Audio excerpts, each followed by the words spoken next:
Hello दोस्तों, स्वागत है आपका एक बार फिर से हमारे नए चैनल स्टॉक विल लाइव पर। इस चैनल को बनाने का सबसे मेजर कारण है कि हमारा जो स्टॉक विल चैनल है उस पर एक स्ट्राइक आ गई थी और उस स्ट्राइक की वजह से हमारा यूट्यूब चैनल है वो 7 दिन के लिए बैन कर दिया गया है। तो 7 दिन तक हम कोई भी वीडियो अपलोड नहीं कर सकते, पोस्ट नहीं कर सकते। तो इसलिए इसको अल्टरनेट यूट्यूब चैनल बनाया है। तो अगर आप इस चैनल को देख रहे हैं तो इसको भी आप सब्सक्राइब कर लीजिए, क्योंकि इस पर भी बीच बीच में एजुकेशनल कंटेंट आता रहेगा। तो चलिए वीडियो को शुरू करते हैं। तो दोस्तों हम जो है 2 लॉट से स्टार्ट करेंगे। ठीक है, हमारा जो लॉस होगा वो लगभग 3500 के आसपास होगा और जो हमारा प्रॉफिट होगा वो लगभग 7500 के आसपास होगा। ठीक है, 1:2 के रिस्क रिवार्ड को फॉलो करते हुए हम 150 क्वांटिटी से ट्रेड करने जा रहे हैं, जिसमें हमारा एसएल अगर पॉइंट में बताएं तो पॉइंट में हमारा एसएल होगा लगभग 25 पॉइंट, और अगर उसमें टारगेट बताएं तो लगभग 50 पॉइंट होगा। तो अभी आप देख रहे हैं कि 150 क्वांटिटी पर हमारा पुट बाई है, 26,100 का पुट बाई है 28 अक्टूबर जो एक्सपायरी है उसमें। ठीक है, अभी हमारा जो है लगभग लगभग 172 रुपए का जो लॉस चल रहा है। ठीक है, हमारा जो सेल एसएल है वो 76 रुपए के आसपास है और जो हमारा टारगेट होगा लगभग लगभग वो 150 के आसपास, 152 के आसपास होगा। ठीक है दोस्तों, क्या होता है ना कि जब हम मार्केट में लाइव होते हैं तो दिमाग में कई सारी चीजें चलती रहती हैं, और सबसे ज्यादा जो हमें दिक्कत करता है, प्रॉब्लम करता है, वो है हमारा साइकोलॉजी। क्योंकि जैसे ही हमारा जो लॉस होता है हमारी साइकोलॉजी बिल्कुल अपोजिट हो जाती है, पैनिकनेस बढ़ जाता है। जैसे अभी देखिए हमारा जो टारगेट, अच्छा एक चीज ये समझिए कि जब आज मार्केट गैप अप से ओपनिंग हुआ था तभी मैंने ये डिसाइड किया था कि चूंकि जो हमारा जो ऊपर का रेंज था वो ऑलमोस्ट रेजिस्टेंस लेवल पे जो है ये खुला था, निफ्टी ओपन हुआ था। तो वहां से एक ड्रॉडाउन बहुत तेजी से आया, फिर थोड़ा सा पुल बैक आया। उस पुल बैक के आने के बाद हमने एंट्री बनाया। ठीक है,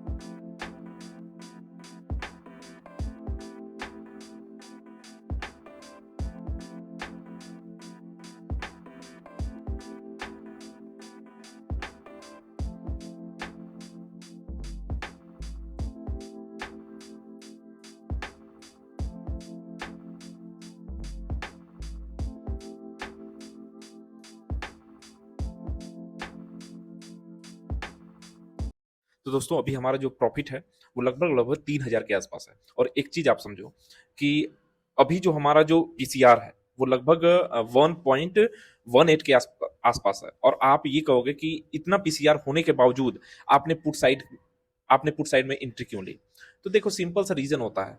ठीक है, कि कभी कभी मार्केट क्या होता है ना कि जब ऑल टाइम हाई पर होता है तो ऊपर जाने की संभावनाएं बहुत ज्यादा होती है, प्रबल होती है, क्योंकि सब लोग बाइंग कर रहे होते हैं। ठीक है, और ऑपरेटर उसी का फायदा उठाते हैं। तो देखो एक तो ये रेजिस्टेंस लेवल पे था। ठीक है, लेकिन जो साइकोलॉजिकल लेवल है 26,000, ये बहुत इंपॉर्टेंट है। ठीक है, क्योंकि जो जो सेलर है जो 26,000 के ऊपर बैठे हुए हैं वो कभी नहीं चाहेंगे कि मार्केट 26,000 से ऊपर की क्लोजिंग दे। तो ये हमेशा आज शुरू से ही था, सुबह से ही माइंड में था कि 26,000 के ऊपर की क्लोजिंग संभवतः नहीं होनी चाहिए। क्योंकि अगर 26,000 के ऊपर क्लोजिंग हो गई तो क्या होगा कि जो लगभग लगभग जितने सेलर्स बैठे हैं वो भागने लगेंगे। ठीक है, तो क्या, और सेलर कभी भी, और देखो सेलर की जो साइकोलॉजी होती है ना वो डराने की होती है। ठीक है, डरने की नहीं होती है। तो वो आपको अभी डरा रहा है। ठीक है, वो जब डरेगा ना तो वो इतना बड़ा पैसा मार्केट में डालेगा कि फिर आप डरने लगोगे। तो हमेशा जो सेलर होता है ना वो आपको चौंकाता है। तो अभी गैप अप ओपनिंग करके अब क्या हुआ कि मार्केट में एक पॉजिटिवनेस की खबर हो गई कि मार्केट पॉजिटिव है, ऑल टाइम हाई पे है, अब तो बढ़ना ही है। ठीक है, तो हम एक रिस्क लिए हैं। ठीक है, उसी को कि जो 26,000 का हमारा साइकोलॉजिकल रेजिस्टेंस है इसके ऊपर मार्केट जा रहा है, तो कहीं ना कहीं दिक्कत तो है। ठीक है, और जाना ऐसा नहीं है कि 26,000 टूटेगा ही नहीं, 26,000 टूटेगा लेकिन कुछ दिन लगेगा। ऐसा नहीं है कि अचानक से एक दिन आए और तोड़ दिए। 26,000, 25,000, 24,000, 27,000, ये एक बहुत बड़ा साइकोलॉजिकल रेजिस्टेंस होता है या तो सपोर्ट होता है। इसको टूटने में समय लगता है। ठीक है, क्योंकि इसके आसपास के बायर्स की साइकोलॉजी के साथ खिलवाड़ करता है कौन? ऑपरेटर। ठीक है, तो हमें देखो, स्टॉक मार्केट में क्या है, स्टॉक मार्केट में आप तभी प्रॉफिटेबल हो पाओगे जब आपका रिस्क रिवार्ड मैनेज होगा। मैं बार बार कह रहा हूं, आज से नहीं, जब से मैं वीडियो स्टार्ट किया हूं बनाना, तब से मैं एक ही चीज समझाता हूं कि साइकोलॉजी पे जिसकी कमांड हो गई, वो एक अक्षर भी नहीं जानता होगा स्टॉक मार्केट का, सिर्फ सुबह आता होगा और बाई कर ले या पुट कर ले, और 22-21 दिन तक भी करता है, तो ऐसा नहीं है कि पूरा ऐसा नहीं है कि वो लॉस ही में रहेगा हर महीने। ठीक है, संभावना ये होती है कि वो नो प्रॉफिट नो लॉस में भी रह सकता है, बहुत कुछ सीख भी सकता है। ठीक है, तो आपका जो सबसे इंपॉर्टेंट रोल प्ले होना चाहिए वो ये होना चाहिए कि हमारा रिस्क रिवार्ड कैसे फॉलो होगा। देखो अभी लगभग 4700 के आसपास हमारा प्रॉफिट चल रहा है। ठीक है,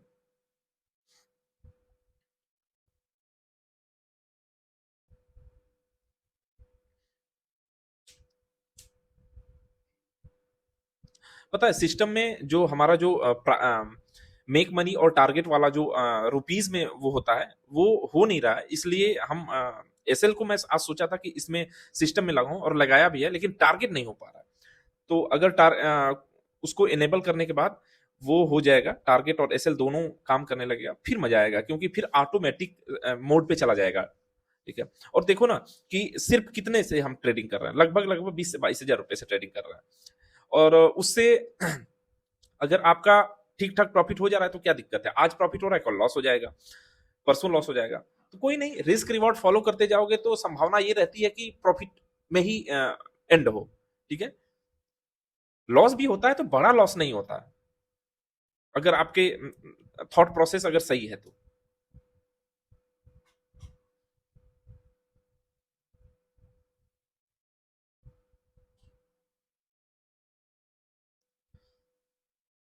अब देखो ये निफ्टी क्या किया कि अपने लो को ब्रेक कर दिया। ठीक है, अब लगभग अपना 26,000 की का भी ब्रेक डाउन कर चुका है, तो एक शार्प मूव आएगा, क्योंकि यहाँ पे क्या होगा, यहाँ पे होगी लिक्विडिटी। ठीक है, तो जैसे ही लिक्विडिटी स्वीप होगी तो हमारा एक तो पुट साइड के हमारे जो बायर हैं और हमारा कॉल साइड के सेलर हैं, और एक जो यहाँ से जो पोजीशन को कट करेंगे वो भी हमारे हमारे साइड में जुड़ जाएंगे, तो यहाँ पे एक शार्प मूव आना चाहिए।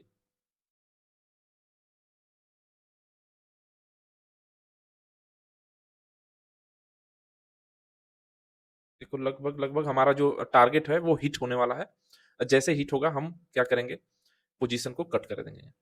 और आज बहुत टाइम लिया, हम जो है सुबह से ये जो ट्रेड चल रहा है, ये ट्रेड लगभग 9:30 का ट्रेड है, और अभी बज रहा है लगभग 2:20। तो सोचो हम 5 घंटे के आसपास हम जो है ट्रेड में बैठे हैं। इतना पेशेंस होना चाहिए, इतने में कितने लोग 10 से 20 ट्रेड कर चुके होते हैं, आधा तो ब्रोकरेज दे रहे होते हैं। तो हमारा लॉस भी दिखा रहा था बीच में, वो हम आपको दिखा नहीं पाए, लेकिन बीच में हमारा लॉस भी लगभग 2,500 के आसपास लॉस गया था, फिर बीच में हमारा 2,500 के आसपास प्रॉफिट गया था। लेकिन कोई नहीं, जब मान चुके हो कि हमारा रिस्क रिवार्ड 1:2 है, अगर 3500 से 3700 हमें लॉस लेना है और लगभग 7500 से 8,000 हमें प्रॉफिट लेना है तो लेना है, इसमें कोई वो नहीं होगा। देखो मार्केट गिर रहा है, लेकिन हमारा क्या है, पुट का जो प्रीमियम है वो घट रहा है। ठीक है, तो ये होता है, क्या होता है, ये जब थीटा डीके का जो ये होता है सिस्टम। ठीक है, लेकिन इसमें घबराना नहीं, अभी एक स्पाइक आएगा तो यही प्रीमियम बहुत तेजी से बढ़ेगा। तो हो सकता है कि हमारा जो टारगेट 7,000 7,500 का है, वो हो सकता है कि 10,000 भी हो जाए। ठीक है, लेकिन लॉस फिक्स रहेगा। हम कोशिश करेंगे कि उसी टारगेट पे निकलने की कोशिश करेंगे। ठीक है,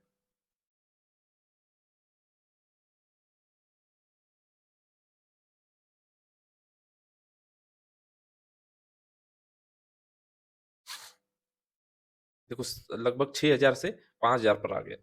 तो इसमें क्या होता है कि जो नए लोग होते हैं ना, वो पैनिक बहुत करते हैं, जो ग्रीडी हो जाते हैं। जैसे क्या होता है ना कि वो ये पैसा देख करके वो लालायित होने लगते हैं कि अरे ये जा रहा है जा रहा है, ये आपका अभी तक पैसा है ही नहीं।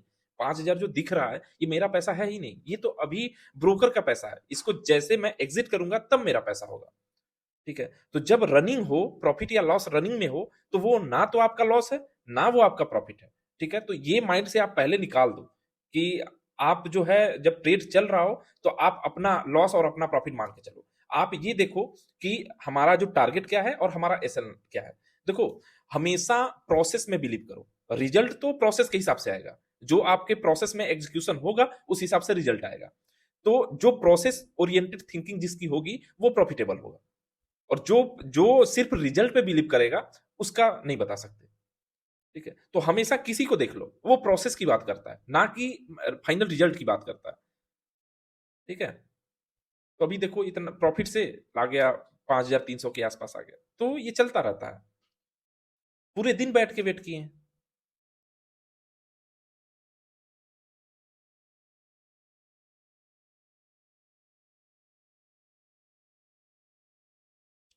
और कहते हैं लोग ना कि छोटे क्वांटिटी से बड़ा पैसा नहीं बनता है, ऐसा नहीं होता है। अगर रिस्क रिवार्ड अच्छा हो तो बड़ा पैसा बना सकते हो। ठीक है, हाँ कभी कभी क्या होता है कि जब रेंज बाउंड हो जाता है मार्केट तब दिक्कत होती है। ठीक है, और अक्सर होता है महीने में 5 से 6 दिन आप देखना ऐसा आएगा कि आपका जो न टारगेट हिट होगा न लॉस हिट होगा। उस दिन क्या होगा कि आपका बीच में कभी थोड़ा सा प्रॉफिट पे डे क्लोज हो जाएगा, तो कभी छोटे से लॉस पे दिन बंद हो जाएगा।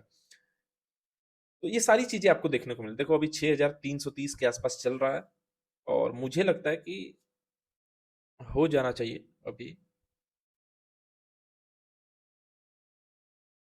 अब इतना देख के कितने लोग कहेंगे कि भाई रिवर्सल आ सकता है, एग्जिट कर दो, जो प्रॉफिट है वो निकाल लो, लालच नहीं करनी चाहिए। लालच तो मैं तब करता ना जब मेरे टारगेट से ऊपर जाता, तब मैं ये कहते कि नहीं लालच। जब मैं सुबह मॉर्निंग में ही मान के चलाऊं कि ये मेरा इतना प्रॉफिट होगा तभी मैं निकलूंगा, इतना लॉस होगा तभी मैं निकलूंगा, तो फिर उसके ये सब सोचने का कोई वही नहीं है।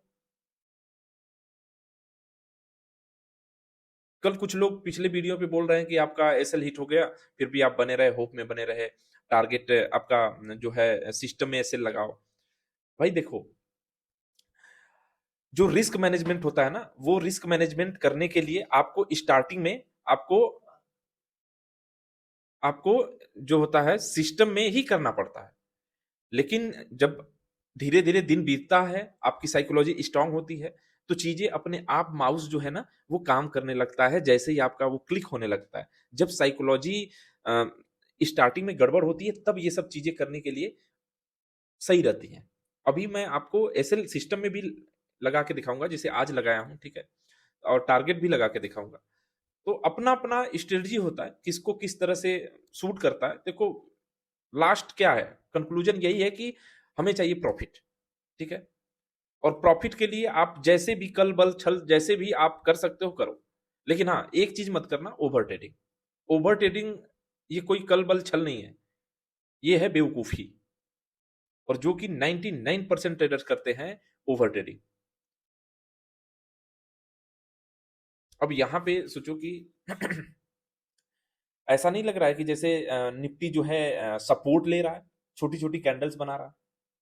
ठीक है, ऐसा यहाँ से रिवर्स भी यहाँ अगर रिवर्स भी जाता है तो ऐसा नहीं है कि बहुत ज्यादा रिवर्स जाएगा। यहाँ पे ऐसी कोई ट्रैप ट्रैप वाली सिचुएशन होगी तभी यहाँ से बहुत बड़ा उधर कॉल साइड में स्पाइक आएगा, नहीं तो छोटा छोटा। क्योंकि देखो बहुत पावर है सेलर्स में, और सेलर्स जो है वो 26,000 पे डटे हुए हैं। तो क्लोज भी होगा ना, बहुत होगा तो 26,100 के आसपास जाकर के क्लोज होगा। ऐसा नहीं कि 26,500 चला गया, 26,700 चला गया, ऐसी संभावना होती है कभी कभी, लेकिन आज पॉसिबिलिटी कम है। और आज सेंसेक्स की एक्सपायरी भी है, तो हो सकता है मे बी 1%। देखो मार्केट में कुछ भी कहा नहीं जा सकता, और ना ही कोई 100% प्रिडिक्ट करता है मार्केट को, क्योंकि मार्केट अनप्रिडिक्टेबल है, और जो प्रिडिक्ट करता है वो बेवकूफ होता है। तो लगभग हम लोग एक ऑलमोस्ट ये सोचते हैं कि ये हो सकता है मार्केट में, अब उसके अपोजिट भी जाता है, उसके साइड में भी जाता है। ठीक है, ऐसा भी हो सकता है यहाँ से पूरी तरह से मार्केट जो है रिवर्स कर जाए और हमारा एसएल हिट हो जाए, होता है कई बार होगा। अभी तो 20-22 दिन है ना, अब देखना बीच बीच में ऐसी कई सिचुएशंस आएगी जब 3-3 4-4 दिन कंटिन्यू लॉस जाएगा। अब आज 2 दिन लगातार प्रॉफिट हुआ, 2 दिन क्या बीच में मुहूर्त ट्रेडिंग के दिन ट्रेडिंग किए थे, ऐसे ही नॉर्मली देख रहे थे, एक लॉट से कर रहे थे, तो उसमें 1,000-1,200 के आसपास का लॉस हुआ था शायद। तो वो तो ऐसे ही नॉर्मली वो बिना ऐसे कर रहे थे, क्योंकि उस दिन 1 घंटे में मार्केट 400-500 देख लो तो ज्यादातर साइडवेज ही रहा है। तो उस दिन हुआ था, बाकी 2 दिन ठीक ठाक हमारा रिस्क रिवॉर्ड फॉलो हुआ है। ठीक है,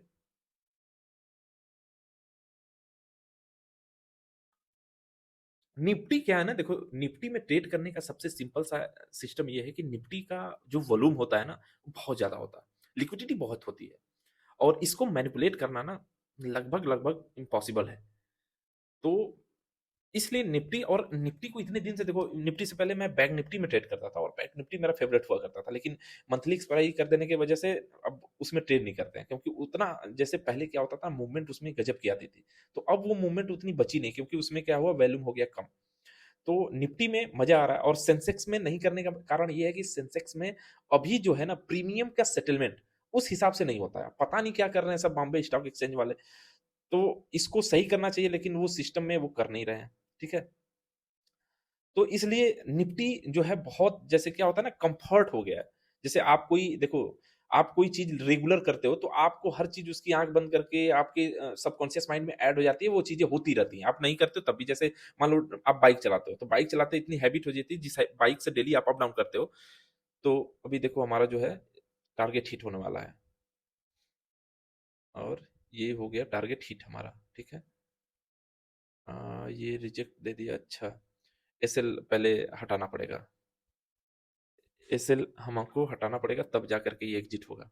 ठीक है, तो दोस्तों कमेंट करके बताना ये वीडियो कैसी लगी, आपको यूजफुल लगी कि नहीं लगी, और ये जो रिस्क रिवॉर्ड का जो सिस्टम है ये कैसा है आपके हिसाब से। तो कमेंट करके जरूर बताना।